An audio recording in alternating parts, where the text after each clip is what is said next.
আসসালামু আলাইকুম। Welcome to Latifa's kitchen. আশা করি আপনারা সবাই অনেক ভালো আছেন। আমি দোয়া করি আপনারা সব সময় ভালো থাকেন, সুস্থ থাকেন। আমিও আলহামদুলিল্লাহ আপনাদের দোয়ায় আল্লাহ পাকের অশেষ কৃপায় ভালো আছি। আজকে আমি আপনাদেরকে রান্না করে দেখাবো স্পিনাচি, যেটা পালং শাক, ওটা দিয়ে চিংড়ি মাছের হালকা ঝোল। আমার এই শাকটা হচ্ছে ডিপে রাখা, ব্লকগুলো যে পাওয়া যায় রেডিমেড, সেগুলো প্যাকেটের। আমি এখানে মিডিয়াম সাইজের একটা কাপের রেগুলার তেল দিয়ে দিয়েছিলাম। তার মধ্যে 3টা শুকনো মরিচ আস্ত, ওটা দিয়ে হালকা একটু ভেজে তারপর আমি একটা মিডিয়াম সাইজের পেঁয়াজ আর কিছু রসুন কুচি দিয়েছি। তারপরে আমার ওটা যখন হালকা একটু হয়ে এসছে, নরম হয়ে এসছে, তখন এখানে আমি ধুয়ে রাখা চিংড়ি মাছগুলো দিয়ে দিয়েছি।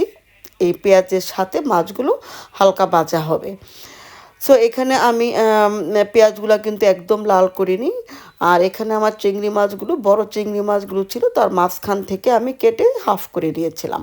আপনারা চাইলে আস্ত রাখতে পারেন, বাট আমি এখানে হাফ করে নিয়েছি। আর এখানে আমি রান্না করব প্রায় 20 জনের মতো মানুষের জন্য স্পিনাচির সাথে চিংড়ি মাছের হালকা ঝোল। সো এখানে আমি পেঁয়াজের সাথে চিংড়ি মাছটা একটু হালকাভাবে যখন নাড়াচাড়া করছিলাম, সেখানে আমি সামান্য একটু লবণও দিয়েছি, যাতে করে এখানে চিংড়ি মাছটা যে বেশি হয়ে গেলে অনেক সময় এটা একটু শক্ত শক্ত হয়ে যায়, যেটা লবণ ভিতরে দিলে, লবণটা আগে দিলে ভিতরে একটু যাবে।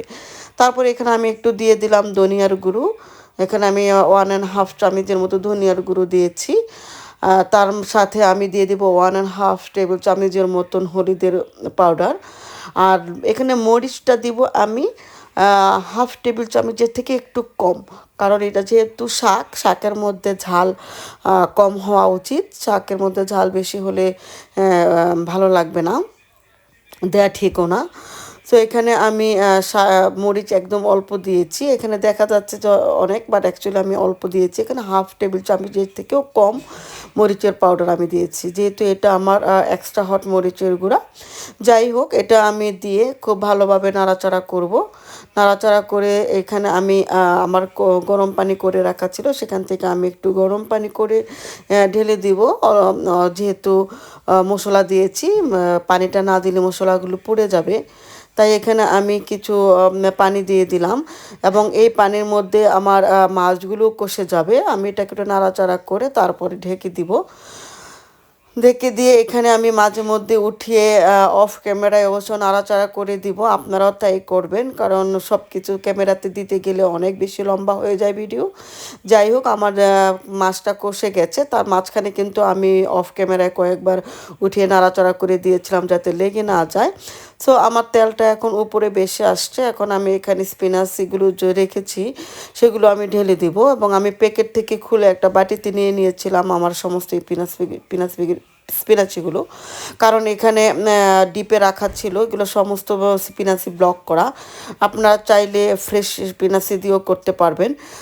এখানে আমরা সব সময় তো ফ্রেশটা পাই না, তাই ডিপেরটা কিনে এনে রেখে দিই, তো সেটা দিয়ে আমি রান্না করেছি।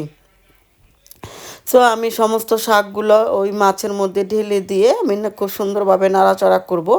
করে এখানে আমি সামান্য পরিমাণ, মানে পরিমাণ মতো একটু লবণ দিয়ে দিব। সবসময় চেষ্টা করি যে যে কোনো সবজি হোক, বিশেষ করে শাক, লবণটা প্রথম একটু কম দিতে, কারণ পরে যখন নাকি এটা পানিগুলো শুকিয়ে যাবে তখন শাকটা একটু কমে যায়। হ্যাঁ, যার কারণে আপনি প্রথমবার একটু যখন লবণ দিবেন তখন একটু বুঝে শুনেই দিতে হবে, তারপরে একটু চেক করে তারপরে আবার না হয় লবণ দেওয়া যাবে। অনেক সময় আমরা একটু পানি যখন দিব তখন দেখা যায় পানি দেওয়ার পরে চেক করেও একটু লবণ লাগলে দেওয়া যায়। যাই হোক, এখানে আমি একটু পরিমাণ মতো লবণ দিয়ে দিচ্ছি। এক হাফ টেবিল চামচের মতন আমি এখানে লবণ দিয়েছি, যেহেতু এখানে অনেকগুলো স্পিনাচি আছে সেজন্য। সো এগুলো আমি দিয়ে খুব ভালোভাবে নাড়াচাড়া করে মিক্স করব মশলার সাথে, তারপর এটাকে ঢেকে রাখবো। এবং অফ ক্যামেরায় আমি এটাকে কয়েকবার করে উঠিয়ে নেড়ে চেড়ে দিব, যতক্ষণ না পর্যন্ত শাকগুলো পুরোপুরি পানি ছেড়ে গলে না যায়, ততক্ষণ পর্যন্ত এটাকে আমি নাড়াচাড়া করব এবং ঢেকে দিব। এরকম আপনারা প্রতিবারই আপনারা খুলে খুলে নাড়াচাড়া করে আবার ঢেকে দিবেন। যাই হোক, আমি দেখেন আমার পানিটা একদম শুকিয়ে গেছে। আমি কিন্তু অফ ক্যামেরা আগেই বলেছি, আমি অফ ক্যামেরায় কয়েকবার করে এটা খুলে নাড়াচাড়া করে দেবো। আপনারাও তাই করবেন, যাতে শাকটা লেগে না যায়। সো পানিগুলো দেখেন একদম শুকিয়ে আসছে। তো এখানে আমি হচ্ছে গরম পানি করে রেখেছিলাম, সেখান থেকে কিছু গরম পানি ঢেলে দিব এখন। এবং এটা হচ্ছে একদম শাক পরিমাণ সমান সমান করেই আমি পানিটাকে ঢেলে দিব। এখানে অনেক বেশি পানি দেওয়ার দরকার নেই, যেহেতু শাক এমনি একটু পানসা পানসা হয়। সো অনেক বেশি পানি এখানে দিতে হবে না, একদম মাখো মাখো শাক পরিমাণ পানি দিলেই হবে। সো এখানে আমি গরম পানি করে রেখেছিলাম, সেটাই ঢেলে দিলাম এবং দেখতে পাচ্ছেন একদম মাখো মাখো করেই আমি দিচ্ছি। সো আসলে আমি পার্টি করেছিলাম, সে পার্টির জন্যই আমি কিছু রান্না করেছিলাম আর ওই 20 জনের মতো মানুষের। সো আমি ভিডিওগুলি করে রেখেছিলাম, আমি আস্তে আস্তে করে ভিডিওগুলি ছাড়ছি, কারণ একবারে অনেকগুলো ভিডিও ছাড়াও যায় না বা এডিটিং করাও অনেক কষ্ট হয়ে যায়। যার কারণে আমি অল্প অল্প করে যখন পারছি ওটাকে আমি অ্যাড করে তারপরে আমি আপনাদের জন্য ভিডিওগুলো করছি। জাস্ট আপনারা দেখতে খুবই সিম্পল রান্না, জাস্ট আপনাদের সাথে শেয়ার করলাম। এবং এটা কিন্তু অ্যাকচুয়ালি খেতে খুবই মজাদার হয়, আপনারা করে দেখতে পারেন। আমাদের ঘরে যে মেহমান আসছিল তারা খুবই টেস্ট পেয়েছিল, খেতে খুব মজা পেয়েছিল, বলছিল যে খুব টেস্ট হয়েছে। সো আপনারা করে দেখবেন, এটা আসলেই খুব মজাদার। যে শাকের মধ্যে তো অবশ্যই ঝালটা একটু কম দিতে হয়, সেই জন্য আমি ঝাল কম দিয়েছি। এবং আপনারা চাইলে একটু বেশি দিতে পারেন, বাট শাকের মধ্যে আমার কাছে মনে হয় কম দিলেই ভালো হয়। আমি এখানে কাঁচা মরিচটা পরে আর দিইনি, যেহেতু আমি শুকনো তিনটি মরিচ দিয়েছিলাম, সেজন্য আমি আর দিইনি। সো লবণটাকে আমি একটু চেক করে নিয়েছি, লবণটা চেক করে দেখলাম যে ঠিক আছে কিনা।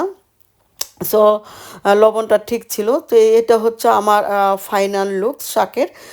আলহামদুলিল্লাহ, দেখতে যেরকম সুন্দর লাগছে খেতেও সেরকম মজাদার ছিল। সো আপনারা করে দেখবেন, যদি ভালো লাগে তাহলে আমার পাশে থাকবেন, কমেন্টস করবেন, লাইক করবেন এবং সাবস্ক্রাইব করবেন, ফ্রেন্ডসদের সাথে এবং ফ্যামিলিদের সাথে শেয়ার করবেন। ভালো থাকবেন। আসসালামু আলাইকুম রহমতুল্লাহ।